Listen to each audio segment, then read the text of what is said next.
What is it about Joanna na lagi mong pinipilit sa kanya? Is it her family name?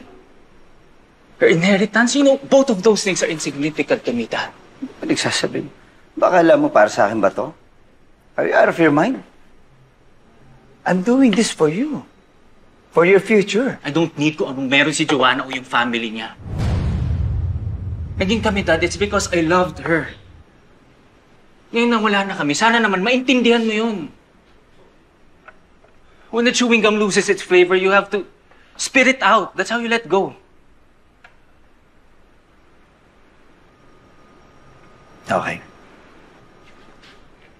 Come here, Francis. Sorry. Sorry. Ha? Ikaw lang naman din kasi yung iniisip ko. Okay. Nag-aalala lang ako sa'yo. Kung ayaw mo na talaga makipagbalikan kay Joanna, I will respect that. Okay? Hindi kita pipilitin. Pero sana naman, kung pwede lang, no?